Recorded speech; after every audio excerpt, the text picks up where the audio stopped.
So last season we saw David Moyes rescue this side from the clutches of relegation, the introduction of Arnautovic, the new leading man to the fray, and the overall tension of the fans get to a new level. This summer proved to be an interesting one, poised for success or failure in my mind. Arnautovic spoke about his incredible numbers and seemed to think he could do better in the new season. And well, something altogether exciting happened. Manuel Pellegrini was announced as the new manager for the upcoming season, replacing the saviour of the time, David Moyes. In my eyes, at this time, it felt like a step forward. In hindsight, maybe not so.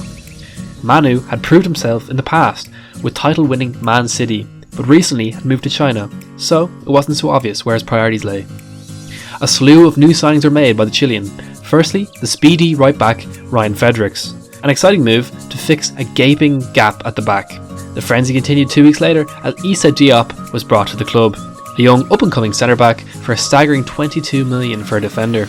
Joining this on the mad summer of signings a day later was shot-stopper extraordinaire from Swansea, Lucas Fabianski. It was a good month of signings and more were to follow, showing real intent by the owners. Jack Wilshere was brought to the club on the 9th of July, a player who had fallen from grace a long time ago, a once highly rated centre mid with lots to prove and a club he holds a lot of regard. Andrei Yarmolenko swiftly followed a proven winger for $17.5 million from Dortmund.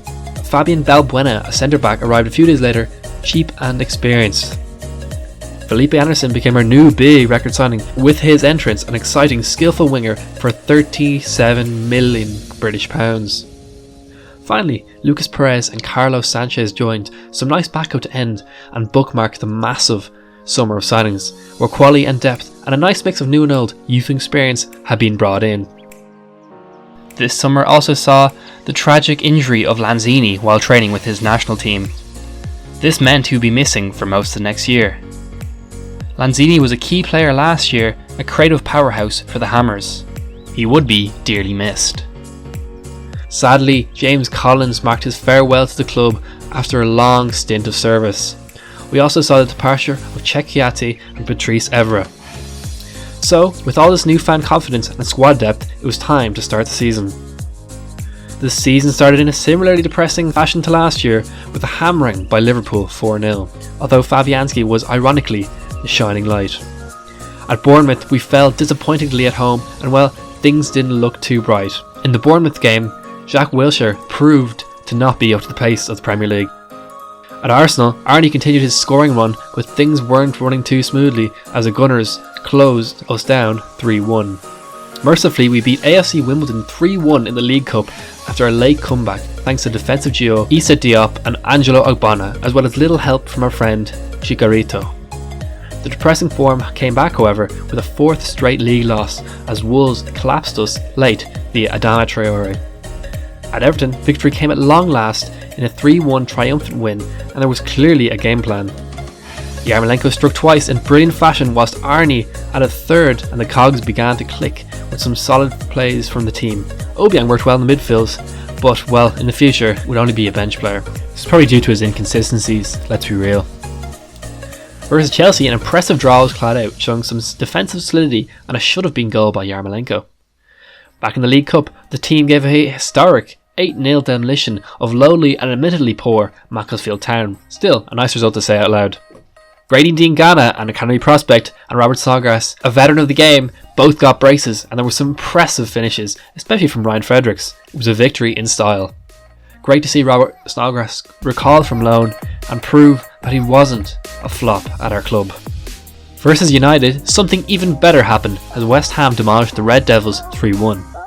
West Ham and the reign of Pellegrini had truly arrived, as it seemed the disappointing start was being put aside. Anderson got his first and Arnie added another to his tally. Yarmolenko rounded it off with a signature left foot curler from outside the box, deflecting off the defender. At Brighton, a disappointing loss was seen, a bogey team of ours. At Spurs, another L was taken against our London rivals.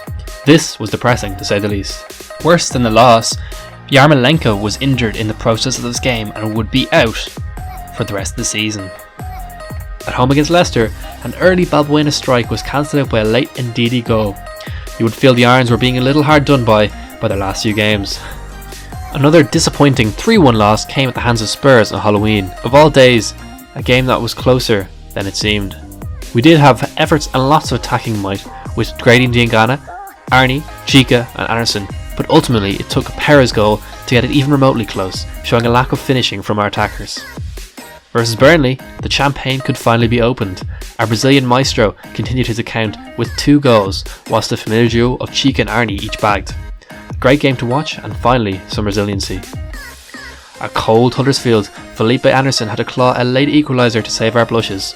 The second real crushing of the season again showed our soft underbelly against the other top team in the league, Man City, where 4 goals were conceded. You could see a lot of the goals coming from a mile away as the blue half of Manchester passed their way around our non-existent defence.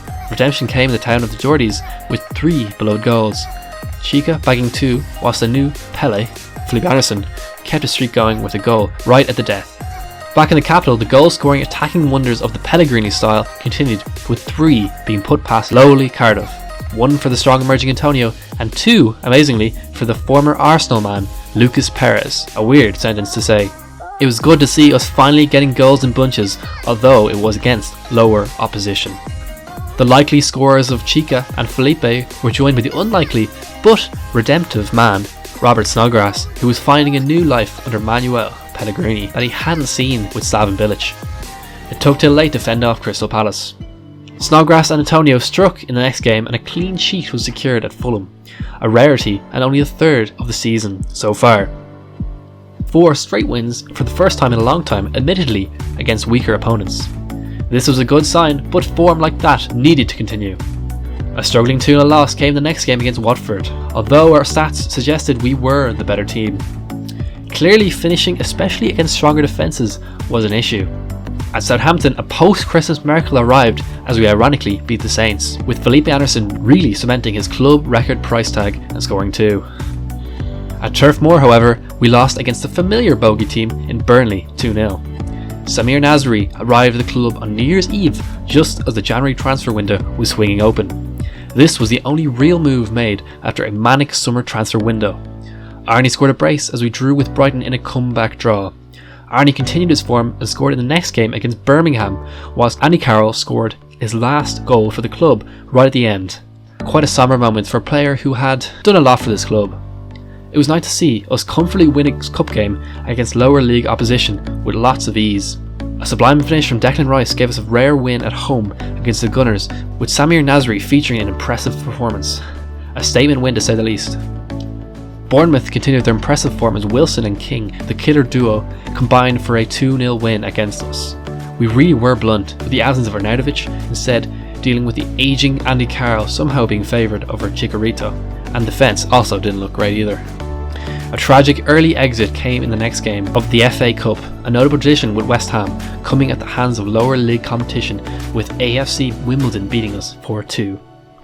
The squad we had was fairly fit, although Antonio had reverted back to a right back position as Frederick stayed on the bench, some position that he had held in the past under Bilic.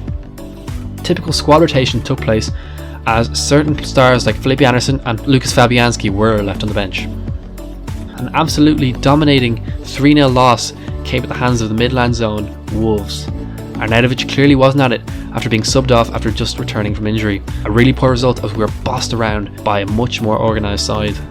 Title challengers Liverpool were held to the sword by the mighty Hammers after a blatant offside goal by the Reds. The Irons answered back with a cheeky set-piece goal. Excellent finish from Antonio. West Ham held strong for the rest of the game and were by far the better team, with Noble and Rice coming within a hair's breadth of scoring.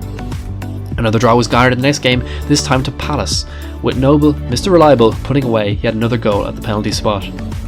Form felt like it was starting to pick up with the win over Fulham 3-1. Chica back on the scoring sheet, with Mikel Antonio playing in the wing like the days of old, finding his feet with a goal. It was also great to see fresh face Issa Diop bag a goal. Andy Carroll played up front in the next game against City, in the absence of Arnie, whilst Chica mysteriously sat on the bench. No surprise to say we lost to these title chargers in a game where they toyed with us and left us battered and bruised, but they only ended up beating us 1-0. Hernandez returned to the lineup against Newcastle, but it was an all-English affair as Noble and Rice fired to give us the win. Rice was really finding his feet in the lineup and becoming more and more irreplaceable each week. Crazily turning from a centre-back as part of a back three used sparingly last year to a central defensive midfielder this year used every single game. The change was immense. Arnie notably came off the bench.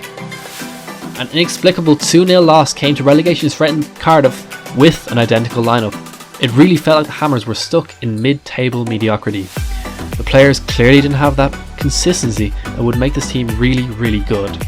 And even more inexplicable results came against Huddersfield, where the Hammers overcame a 3-1 lead in the last 15 minutes of the game to win 4-3. What a result, thanks in large part to Little P with his last minute goal. Also Ogbonna and Noble, two stalwarts of the team, chipped in.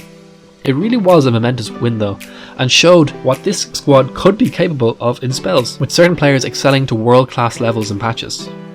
In the next game, it all came crashing down in a dominant 2-0 win by the Toffees, with the Hammers barely dented their defence. The Hammers again diverted their formation to a 4-4-2 from a 4-4-1-1, with Arnautovic and Perez up front, in what felt like an ongoing personality crisis for the club. The backline just wasn't solid enough either. Eden Hazard dominated with 2 goals, as the same sorry old story was told in the next game against Chelsea, West Ham being comfortably beaten with little to no fight. Chica played up front this time in a 4-2-3-1, and there seemed to be no consistency with these lineups, substitutes or the manager's direction. Another loss came to the hands of Man United, where we battled hard the first time in a while but ultimately lost. Another tough result to take, although Anderson, a consistent winger all season, reappeared on the scoresheet after a somewhat long absence, given he should have been one of our main men based on his price tag. Unfortunately, the opponents scored right at the death to earn a draw. We didn't really deserve to win this one though. Our home stadium curse of playing poorly at home really seemed to continue here. A victorious 1-0 goal, thanks to a sublime Arnie assist and Antonio finish, gave us an away win, the first away goal at Spurs' new stadium. What a moment to be a West Ham fan. As if just for the day, we can forget about some of our woes as we celebrate a great win against our historic rivals. They were, however, without their main man, Harry Kane. In the next game, all thoughts of relegation or the relegation zone were completely subsided with a 3-0 smattering against Southampton, thanks to the brace and return of ruthless Arnie. It's what we needed.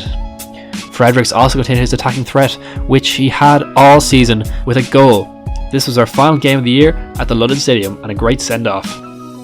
The final game of the season was yet another amazing win, this time against Watford, where the might of the Pellegrini ball could really be seen. 4 goals were swung past the home team, 2 from Noble and 1 from each of the classic duo of Lanzini and Arnie. Overall, the season ended in quite good form, the Hammers extremely clear of relegation and only 5 points short of Europe, a real sign of progress in the right direction. Also, Declan Rice, an academy player, had stamped his name in the starting lineup and showed to be one of our brightest stars this season, a real one to watch in the future. Attacking was not an issue, with Arnie scoring, and when he dropped off, Chica could do the same. Anderson also looked to be settling in nicely at the club, and Fabianski was a magnificent signing, saving our bacon on many occasions. On the other hand, there was clear inconsistencies in Pellegrini's style, from the change in formation on a weekly basis to the random changes of personnel and the ability to organise a defence. Along with this, some transfers just hadn't worked out, such as Carlos Sanchez and Jack Wilshere. It was unclear whether or not the manager suited the players he had at his disposal, and whether or not he just got plain lucky at the times of the season. To defend Pellegrini, there was a lot of injuries this year, such as to Yarmolenko and Lanzini, 2 key men, which hampered his plans. Either way, it was time to pick ourselves up and progress on to the next season. Pellegrini at the wheel.